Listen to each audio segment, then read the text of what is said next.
मृकंड आए हैं, स्वयं तो आए हैं, अपने पुत्रों को भी लेकर के आए। परशुराम जी आए हैं। परशुराम सोचिए कितने पुराने हैं। जब भगवान राम जन्म लिए थे तब भी थे, कृष्ण आए तब भी थे, महाभारत हुआ तब भी थे। भृगु जी आए हैं, वशिष्ठ जी राम जी के गुरु हैं, वो भी आए हैं। कितने पुराने ऋषि हैं, वही भगवान की कथा श्रवण करने के लिए आए हैं। गौतम ऋषि आए हैं, मेधा आए हैं, मेधा ऋषि, देवर ऋषि आए हैं, देवराज आए हैं, बड़े बड़े ऋषि आए हैं। योगेश्वर, व्यास, पराशर, व्यास जी आए हैं, जिन्होंने भागवत कथा लिखी है, वो स्वयं चल करके आए हैं कथा श्रवण करने के लिए भागवत की।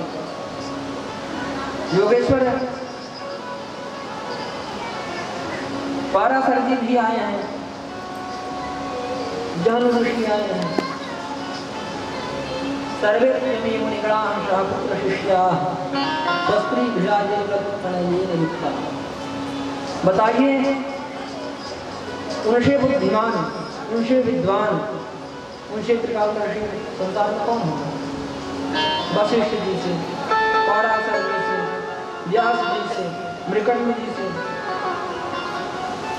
तो कैसे आए हैं? अकेले नहीं आए। सर्वे प्रेमी मुनिगणाः सह पुत्र शिष्याः, अपने पुत्रों को, सहधर्मिणी पत्नी को और शिष्यों को लेकर के आए और अपने मित्र मंडली को भी संदेश दे रहे हैं, चलो भगवान की कथा हो रही, भगवान की कथा श्रवण करो। वही सार है, वही तत्व है जिसको हम ढूंढते रहते हैं। तो मनुष्य को अकेले नहीं जाना चाहिए। अगर पत्नी कहीं कथा श्रवण करने जावे तो साथ में पत्नी को बांध के जावे, कहें कि 7 दिन के लिए सारा काम धंधा छोड़ दे। जिसने 365 दिन दिया है उसके लिए कम से कम 1 घंटा रोज को निकाल ही लो। न निकालो 365 दिन 1-1 घंटा, लेकिन 7 दिन को 1-1 घंटा निकाल ही लो और उस परमात्मा की कथा श्रवण कर लो। अपने पुत्रों को भी लेकर के आए, तभी उनको भी विवेक होगा, उनके अंदर भी संस्कार स्फुरित होगा कि हमें क्या करना चाहिए जीवन में। अगर नहीं लेके आते हैं तो वही आपके पुत्र पुत्री का आपको त्यागेंगे। आज सबसे बड़ा क्या है संस्कार?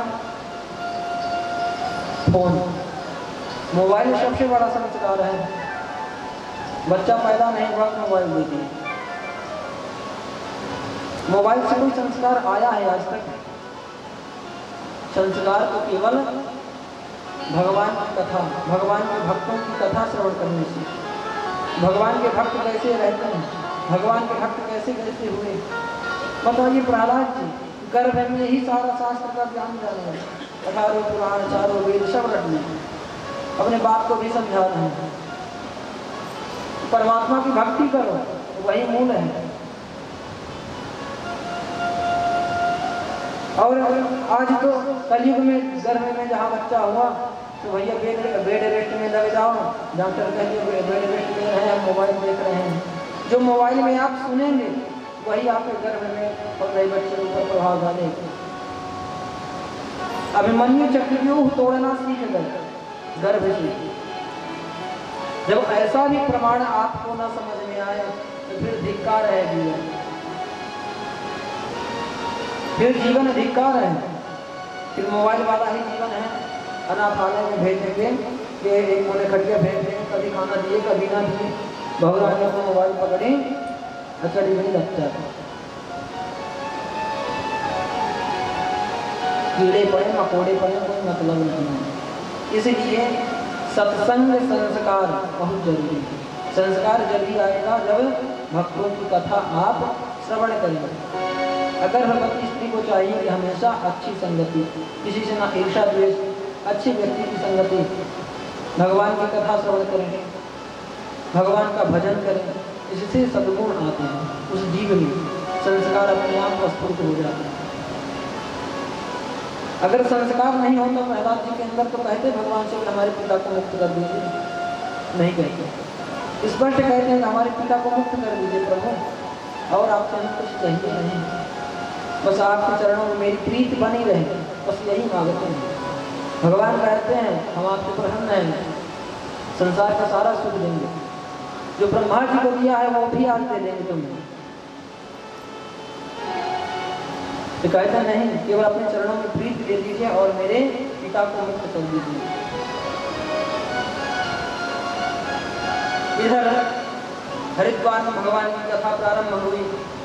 जय शब्दों शब्द शंख शब्द शंख की ध्वनि होने लगी, जय जयकार होने लगा।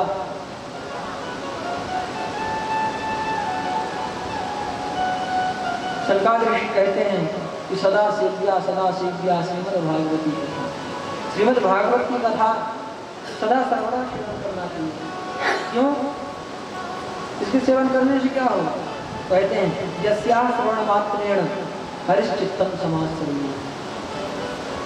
भगवान श्री हरि आपके चित्त में समाहित हो जाते हैं, बंध जाते हैं, फिर आपको छोड़ के नहीं जाते हैं केवल इसके श्रवण मात्र से।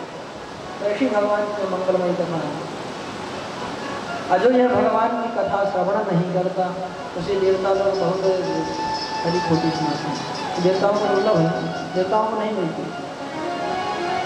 मनुष्य ही देवताओं को आवाहन करके वेद मंत्र से बुलाते हैं, तभी वो कथा श्रवण कर पाते हैं, अन्यथा नहीं। कहते हैं कि वह पापी है, धरती का बोझ है, जो भगवान की कथा नहीं श्रवण करता। सुकर है, कुकर है, कुत्ता कहते हैं, सुअर कहते हैं, जो नाली नाली में घूमता रहता है? बताइए इससे बड़ी श्रेणी क्या होगी उस मनुष्य की, जो देवता कह रहे हैं। भाई देवता तो मानते हैं, देवता है संसार को चलाने वाला। नहीं पानी को अपने से कैसे बदल जाएगा? धूप कैसे निकल आएगी? इतना बड़ा बल्ब जल रहा है सूर्य रूप में, तो कौन जला रहा है? कोई ना कोई देवता है।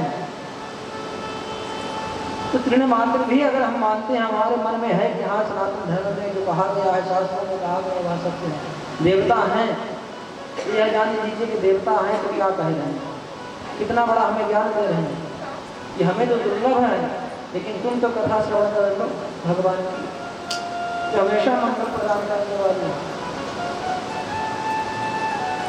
यहाँ आज कुत्ता की सेवा करके कुत्ता ही बनना चाह रहे हैं। घर घर कुत्ता पाले हैं, कुत्ते के साथ में बैठ के खाएंगे।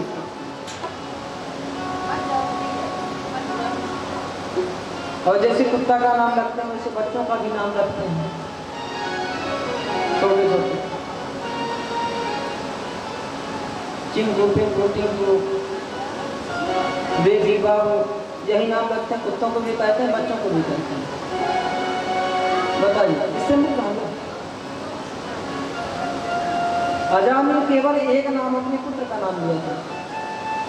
कथा श्रवण करने से हमें क्या प्राप्त होता है? यही ज्ञान प्राप्त होता है।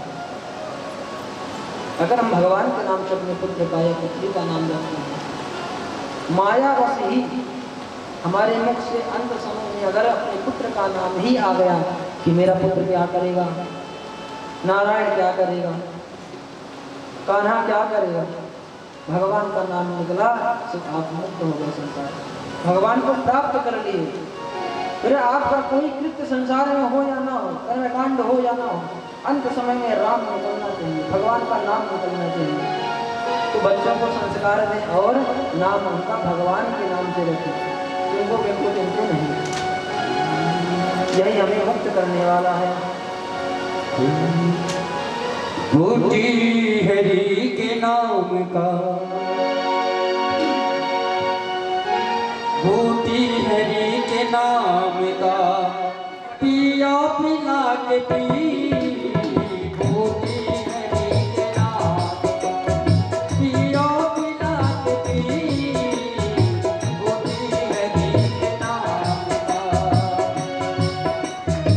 बूटी हरि के नाम का, पिया पिला के पी, बूटी हरि के नाम का, पिया पिला के पी, दिल की ये याद जो है, दिल की ये याद जो है, सबको मिला के पी, सबको मिला के पी, बूटी हरि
बजा के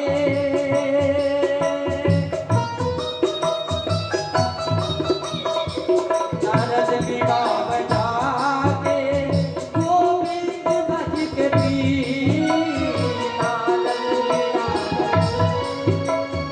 गोविंद भज के पी नारद बीड़ा बजा के गोविंद भज के पी हो नारद बीड़ा बजा के गोविंद भज के पी शंकर ने सीताराम का शंकर ने सीताराम का डमरू बजा के पी शंकर ने सीताराम का डमरू बजा के पी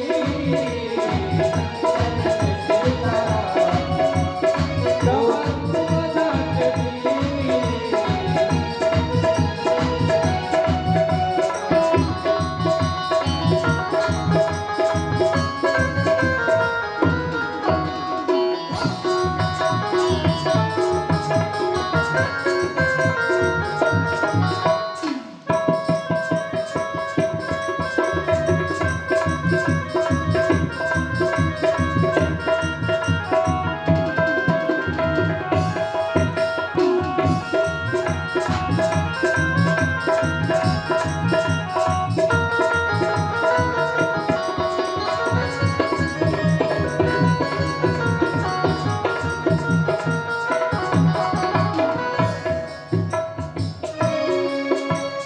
बजरंग बली ने रावण का लंका जला के पी बजरंग बली ने रावण का लंका जला के पी बजरंग बली ने रावण का लंका जला के पी बजरंग बली ने रावण का लंका जला के पी ओ केवट तेरा बेटा नौका चला के पी केवट तेरा बेटा चला के पी मीरा ने श्याम नाम का मीरा ने श्याम नाम का कजली बजा के पी मीरा ने श्याम नाम का कजली बजा के पी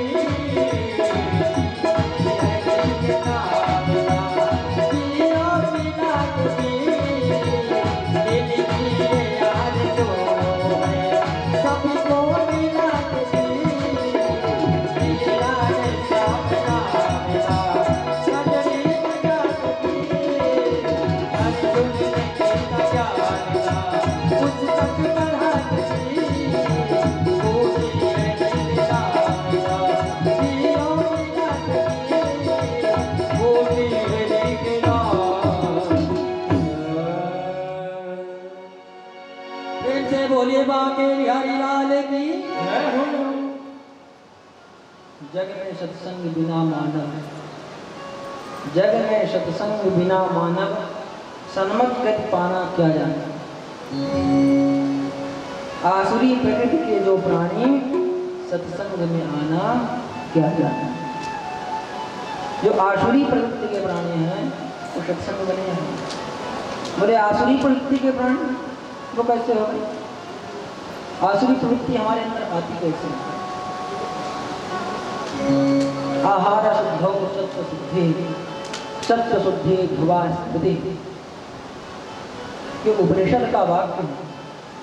जिसका आहार शुद्ध नहीं होगा उसका व्यवहार कभी शुद्ध नहीं होगा। इसलिए आधार शुद्ध होना चाहिए ताकि हमारे अंदर आसुरी वृत्ति ना आए और हम सत्संग करते रहें। इसी क्रम में सत्संग भगवान के श्रीमद् भागवत का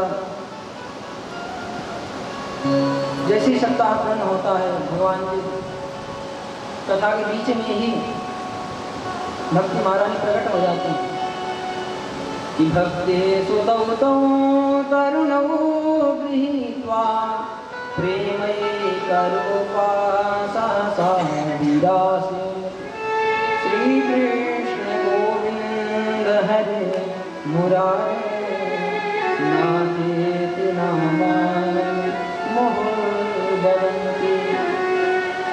भक्ति महारानी प्रकट हो गई भगवान का नाम लेकर के। ऐसे श्री कृष्ण गोविंद हरे मुरारी, भगवान का नाम स्वादन करके तो वहां पर तर्क होने लगा ऋषियों के बीच में। तर्क चालू हो गए, भैया ये कहाँ से प्रकट हो गई देवी और साथ में दो दो पुरुष लिए हैं, ये कौन है? कथम प्रविष्टा कथमागति मध्ये मध्ये मुनीनाम इति तर्कयन्तः। तर्क होने लगा कि मध्य में कैसे प्रकट हो गई, कहाँ से आ गई, दोनों ये पुरुष कौन है? भक्ति महारानी खूब नृत्य कर रहे हैं, प्रश्न करते हैं ऋषि प्रभु, हे महाऋषियों शंकर ऋषियों बताइए ये कहाँ से प्रकट हो गई? शंकर ऋषि कहते हैं कि आपके हृदय से प्रकट हुई हैं, ये ज्ञान और वैराग्य आपके हृदय से, आप सबके हृदय से प्रकट हुई है। भक्ति महारानी प्रणाम करके कहती हैं, हे महाऋषियों आपने हमारा उद्धार कर दिया, अब बताइए हमें एक स्थान दीजिएगा, हम रहें कहाँ इस संसार में, क्योंकि हम बहुत कष्ट पाए हैं, तो जब स्थान आप चयनित करेंगे तभी हम रहेंगे, अन्यथा हम भगवान के पास ही जाएंगे। सृष्टि चले या न चले, कोई भक्ति करे या न करे, भजन करे न करे, हम तो जाएंगे प्रभु नारायण के पास ही, वहीं चले जाएंगे। बोले नहीं देवी, आप भक्तों के हृदय में निवास करें, भक्तों के हृदय में जब आप निवास करेंगी तो आपको कोई खतरा नहीं है। जो भक्त होते हैं उन्हें ज्ञान भी होता है, वैराग्य भी होता है। तो ज्ञान वैराग्य सहित भक्त महारानी को कह रहे हैं कि हरि निज लोकम सर्वथातो विहाय प्रविशति हृदयेषां भक्त सूत्रों। धन्य है वह, धन्या निवसति हृदयेषां श्री हरेर भक्ति। धन्य है जो भगवान की भक्ति करता है, जिसके हृदय में भक्ति का निवास है। और फिर प्रविशति हृदयेषां भक्ति सूत्रों में, भक्ति सूत्र में बन करके परमात्मा भी उसके हृदय में निवास करने लगते हैं।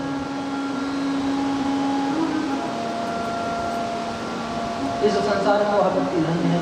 शंकर ऋषि बोले देवी आप भक्तों के हृदय में निवास करो और अपने पुत्रों के साथ कोई दिक्कत नहीं है। इसी क्रम में नारद जी कहते हैं प्रसन्न हो गए, जिसके निमित्त किए थे वही एकदम पुष्ट हो गए, तो अब और प्रसन्नता आ गई। बोले प्रभु धन्य है यह कथा, अब मैं आगे सुनना चाहता हूँ। इस कथा से कौन कौन पवित्र हो जाता है इस संसार में, इसके श्रवण मात्र से। शंकर ऋषि मुस्कुराते हुए बोलते, ये मानवाः पापकृतस्तु सर्वदा सदा दुराचार रता विमार्गगाः क्रोधाग्निदग्धाः कुटिलाशकामिनः सप्ताह यज्ञेन कलौ पुनन्ति। इस सप्ताह ज्ञान यज्ञ से वह प्राणी पवित्र हो जाता है जो हमेशा पाप ही करता रहता है। सर्वदा जो हमेशा पाप ही करता रहता है, वह अगर सप्ताह को श्रवण कर लेता है भगवान की कथा को साथ दिन, वह मुक्त हो जाता है। सदा दुराचार रता विमार्गगाः, जो गलत मार्ग में चलता है वह भी अगर भगवान की कथा श्रवण कर लेता है तो मुक्त हो जाता है। क्रोधाग्निदग्धाः कुटिलाशकामिनः, जो हमेशा कामियों के बीच में ही निवास करता है, अगर वह भी भगवान की कथा श्रवण कर ले, अर्थात जो वेश्या रमण करता है, वेश्यावृत्ति वाला इंसान है, वह भी अगर सप्ताह को श्रवण कर ले तो मुक्त हो जाता है संसार से। जो हमेशा क्रोध में ही परिपूर्ण रहता है, वह भी अगर भगवान की कथा श्रवण कर ले तो मुक्त हो जाता है इस सप्ताह से। इतना पावर है सप्ताह। धन्य प्रभु, और बताइए कुछ, क्या ऐसा कोई पापी मुक्त हुआ है इस कथा से? बताइए कैसा पापी जिसके अंदर वेश्यावृत्ति भी हो, अनेक प्रकार के कुमार्ग में चलता हो, चोरी करता हो, लड़ाई करता हो, दंगा करता हो, वो भी, जो माता पिता का भी सम्मान न किया हो, जो संसार में भगवान का भजन भी न किया हो, वैसा कोई है? ये सारे गुण मंदकारिणी। बोले नारद बहुत ही सुंदर कथा है। यस्य श्रवणमात्रेण पापहानि प्रजायते। इस कथा के श्रवण से पाप हानि हो जाती है, पाप नष्ट हो जाता है। इतिहास ये बहुत पुराना इतिहास है जो मैं सुना रहा हूँ। एक बड़े ही सुंदर तुंगभद्रा नदी के तट पे एक गांव में निवास करते थे आत्मदेव नाम के ब्राह्मण। बड़े ही विद्वान ब्राह्मण थे। उनकी उपमा द्वितीय इव भास्करः, दूसरे सूर्य से दी जाती थी। इतने ज्ञानवान थे कि दूसरे सूर्य से वे उनकी उपमा दी जाती थी विद्वानों की सभा में। उनकी पत्नी थी धुंधली नाम की। उनका तो गुण बता दिए, फिर कहते हैं उनकी पत्नी का गुण क्या है। तो लोकवार्ता रता पूरा प्रायशो बहुजलदिका शूराज गृहवृत्तिशो कृपणा कलह प्रिया। बहुत कलह करने वाले हैं और शूरा गृहवृत्तिशो बहुत ही बुद्धिमान है अपना गृह कार्य करने में, अपना सामान संभालने में। किसी का लूटना भी हो तो वो लूट के रख देंगे, किसी को पता नहीं चलेगा, हाथ में कजरे निकाल लेंगे। लोक वार्ता बहुत पूरी भी हैं। पड़ोसन के जाएंगे तो पड़ोसन में भिड़ा के चली जाएंगे, ये बिछड़ जाएंगे। ऐसे भी गुण है उनको। कलह बहुत प्रिय है। जब कोई कलह करता है उन्हें बहुत ही अच्छा लगता है। तो बड़ा सुंदर लग रहा है, वो लड़ रही है एक दूसरे से, धर्म है, मार पिटाई चल रही है, लेकिन अपने पति देव के सामने बहुत प्रेम से रहती है। मनो इनसे अच्छी साध्वी कोई ही है ही नहीं संसार, ऐसे भाव से रहती है। इनसे बड़ी कोई साध्वी है ही नहीं संसार में। मानो माता सती अनुसुईया को भी पीछे छोड़ दी है, ऐसा मतलब परिचय देती है पति के सामने। ये स्वभाव है धुंधली महाराज। आत्मदेव ब्राह्मण बहुत ही दुखी रहते थे क्योंकि उनके कोई पुत्र नहीं था, न पुत्री थी। जब समाज में जाते तो लोग वार्ता होती, लोग अपने में ही बात करते हैं। भले ही क्या हुआ, भास्कर बड़े भास्कर समान विद्वान है, सो का निपुत्री है, इसकी पुत्र नहीं है। तो मतलब क्या है, संसार में आने का कोई इसका तात्पर्य ही नहीं है, इसकी कोई वंश नहीं है। इस प्रकार से अपनी वार्ता करते हैं। उनके सामने तो नहीं कहते, लेकिन अपनी वार्ता करते हैं, तब भी पता तो चलता है। इस बात से दुखी रहते थे। एक दिन घर को त्याग कर चल देते हैं वन की ओर। अब जाएंगे तो प्राण त्याग देंगे अगर भगवान पुत्र नहीं देंगे। वन में गए, एक तालाब में थक करके बैठ जाते हैं, जलपान करके रोते हुए चीखते हुए बैठे रहते हैं। एक सन्यासी आते हैं, उसी मार्ग से गुजरते हैं। सन्यासी देखे तो ब्राह्मण दिख रहा है, रो रहा है, वेशभूषा में ब्राह्मण दिख रहा है। चलो पूछते हैं क्यों रो रहा है। कहते हैं कि कथम रोदृश विप्रत्वं काते चिंता बलियसि बदत्वं सत्वरं मह्यं स्वस्य दुःखस्य कारणम्। अरे ब्राह्मण देवता, अपने दुख का कारण बताओ, क्यों रो रहे हो। बदत्वं सत्वरं मह्यं, बदो अपने दुख का कारण बताओ।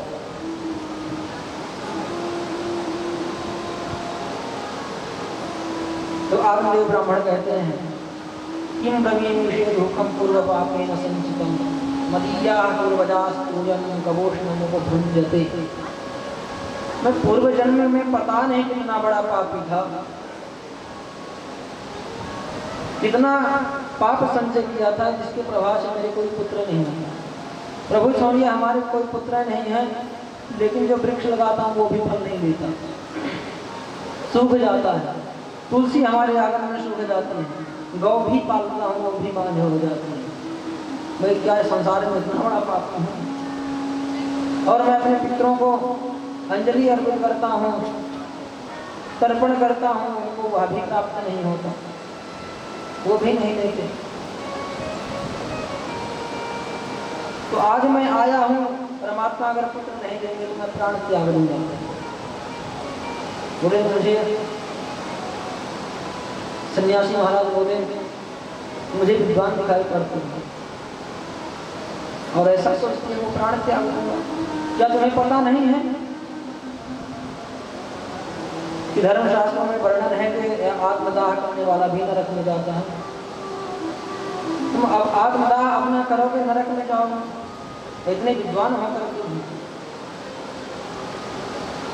तो ऐसा मन से त्याग दो कि आपका पुत्र है कि नहीं है, भगवान को ही पुत्र मान लो, अब भजन करो।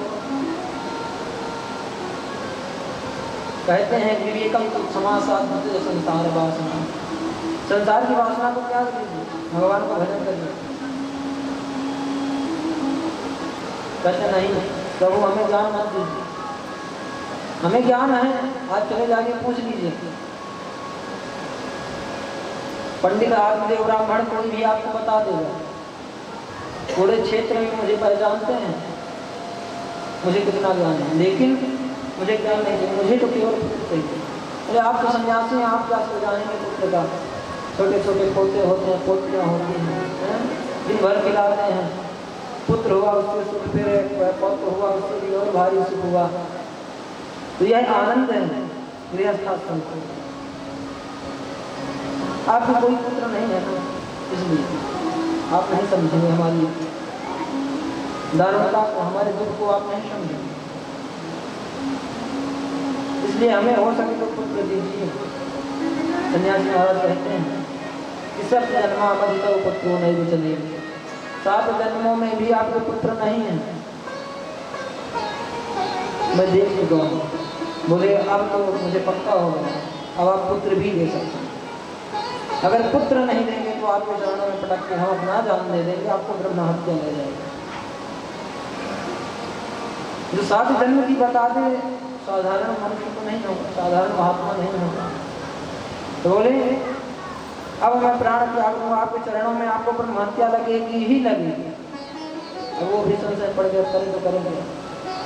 लेकिन जो संत की शरण में जाता है उसका भला होना ही होना है।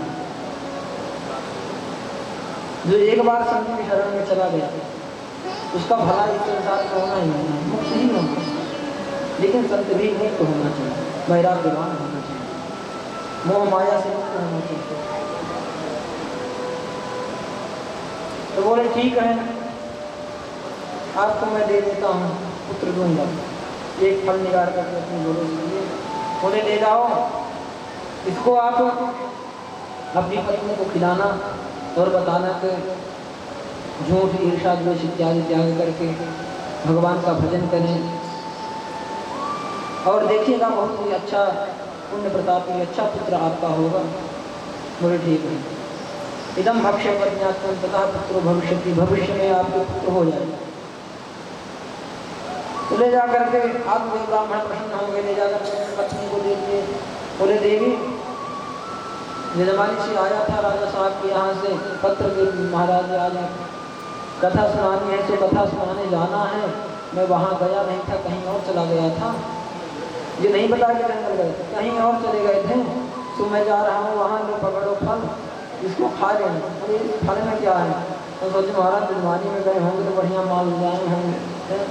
तो कहे नहीं, ये फल है किसी मुझे सन्यासी ने दिया है, तो बोला इससे पुत्र हो जाएगा, इसे तुम खा लेना।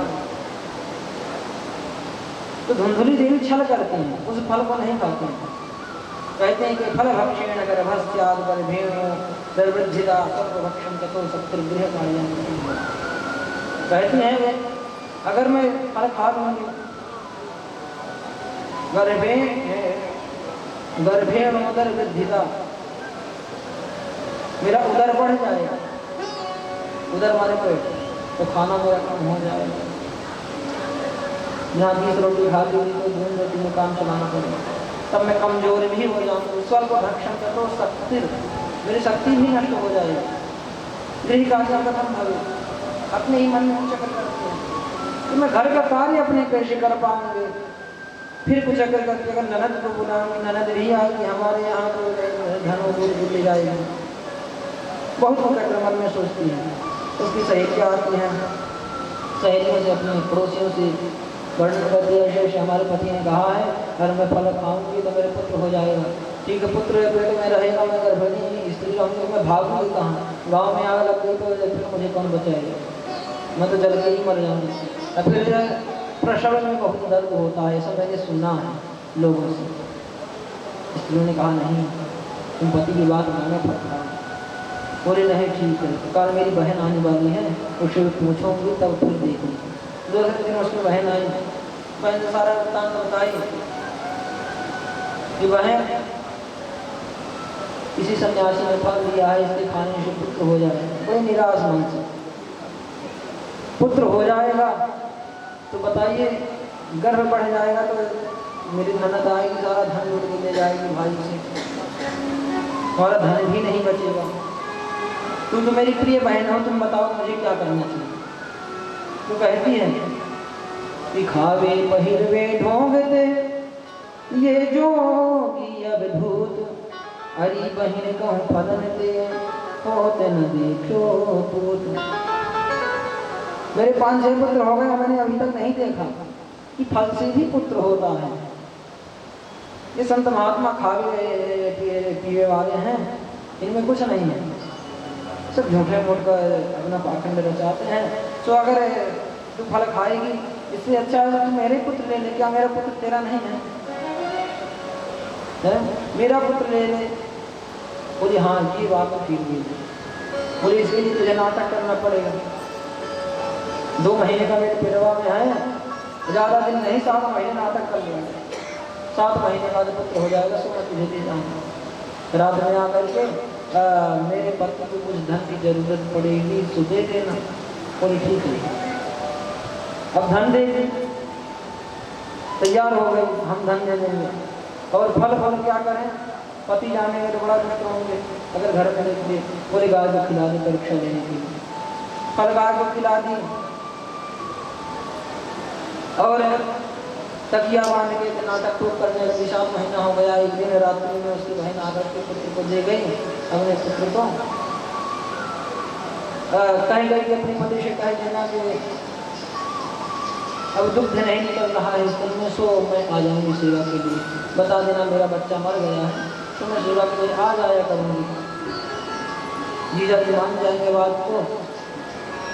जब ऐसा कह दें ठीक है, पुत्र इधर देके गए, उधर सुबह हल्ला मचा दी, मेरे पुत्र हुआ। उधर पुत्र के सुख का आनंद ही क्या होता है। आनंद में मग्न हो गए, खूब गान गाए, खूब आनंद किए। सारे गांव में ढिढोरा पिटवा दिए, आत्मदेव ब्राह्मण के यहाँ पुत्र हुआ है। 1 महीना तक आनंद मचाते रह गए, पुत्र हुआ है। 1 महीने बाद गाय को भी पुत्र हुआ। तो गाय का पुत्र हुआ और भी भाग्य उदय हो गया। व्यास महाराज लिखते हैं कि भाग्योदयो धुना जात आत्मदेवस्य पश्यतः धेन्वा बालः प्रसूतस्तु देवरूपी। बड़ा कौतुकमय बालक है, उसके कान गाय की तरह हैं और शरीर मनुष्य की तरह है।